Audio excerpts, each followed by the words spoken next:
have to want something so big that it wakes you up in the middle of the night. You have to want something so big that you think about it all the time. No matter what happens to you, it ain't over. It ain't over. Ain't no such a thing as over. As long as God wakes you up, that means he ain't through with you yet. You got a shot to correct it and get it right. Even when you lose, it's okay to lose, but you can't never get comfortable with it. If you complain about not having work-life balance, spend more time on vacationing and your family. It's super simple. Let your actions dictate instead of sitting there and feeling like you're not in control. And why? Because as Malcolm X said, the future belongs to those who prepare for it today. So if you don't put the work in today, if you don't do the unending, back-breaking work of developing yourself into something greater, the world is going to pass you by. The truth is that you are going to suffer. But the way to deal with suffering is accepting that suffering and then recognizing that it is suffering, accepting it, and then letting it sort of have its say, and then moving on. As long as I enjoy what I'm doing, I train hard, I have no regrets, and all I can do is give my best, then it's going to be fine, regardless of the outcome. It's important for me to actually hear criticism sometimes, you know, because I think that's what makes me a better player. And if you're getting up going to work on a job every day that you hate going to, that ain't living, man. You just existed. At one point in time, you ought to see what living's like. But the only way to see what living like, you gotta jump. There are moments when you're going to doubt yourself. I say, God, why is this happening to me? I'm just trying to take care of my children and my mother. I'm not trying to steal or rob from anybody. Why did this have to happen to me? For those of you that have experienced some hardships, don't give up on your dream. This walk is hard, but the hardest walks lead to the greatest destinations. The toughest climbs always lead to the best views. It will be worth it in the end.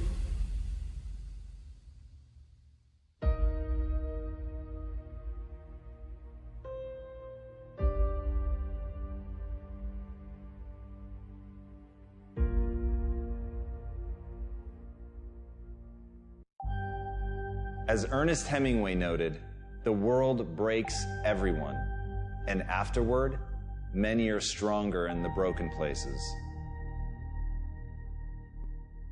You have to be grateful for what you can get. Plain and simple. Like, be grateful for what you have, because that's, like, we're lucky to even be here. You know, you have to start in that mindset. It's like you can't, that's the problem with social media right now, is that you're comparing yourself to people that have like this large success, and you're like, I want to play there. But you first have to go with what you have in front of you and make that meaningful. I don't care how hard you fail. I don't care how many times you fail the test.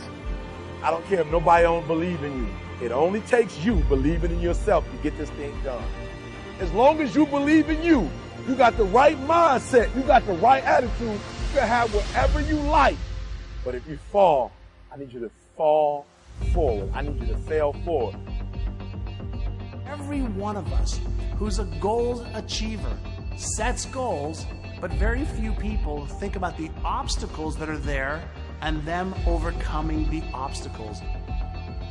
To understand, the only difference between the possible and the impossible is your set of skills, a belief in yourself. Getting better isn't a hack or a trick or a one change that you need to make.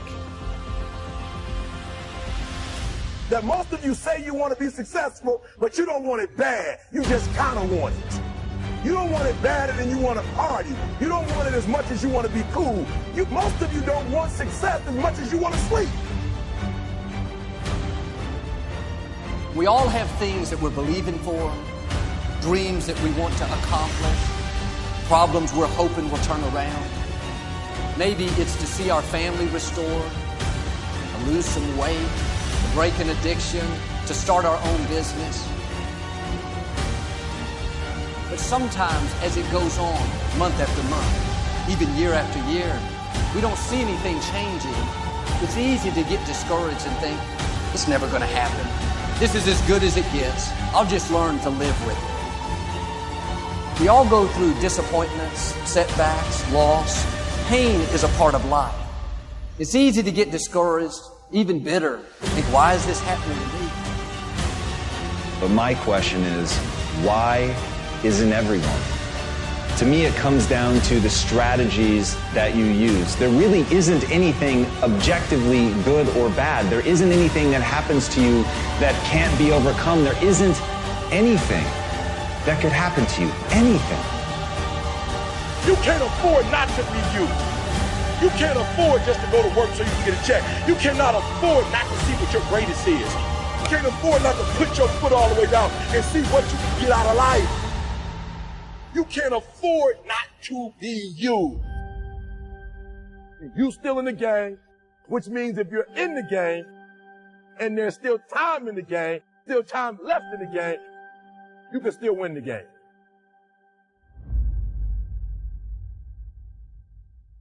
Giving up your personal history. And I learned it from a man named Carlos Castaneda, who once said that one day, he said, I finally realized that I no longer needed a personal history. And just like drinking, he said, I gave it up. And that, and only that, has made all the difference in the world. You know, the nice thing about giving up your personal history is that if you don't have a story, you don't have to live up to it. All of us have these bags of manure that we carry around with us called our past, and the people who have done things to us, and the events and the circumstances, all of this stuff that we use and we bond to, and we bond ourselves to these wounds of our past, and we identify ourselves on the basis of these wounds.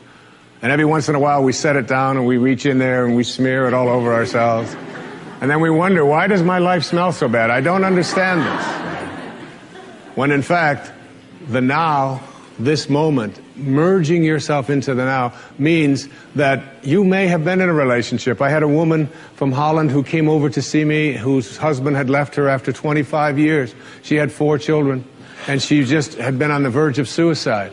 And she was losing weight, and she was depressed, and she was taking all kinds of drugs for it, and she was getting sicker and sicker because she just couldn't get over it. And she came to a book signing that I was doing at a bookstore down in Florida. And she said, you've got to say something to me. You've got to say something to me that will help me to get over this. And I told her this line. I said, give up your personal history. Merge yourself here, now, into this moment. And those 25 years are something, if you want to understand how to do it, think of your past as, oh, this hat. And this is your past. Now, you can't just set this thing down over here and walk away from it and give up your personal history, because you'll always have it there to look back at.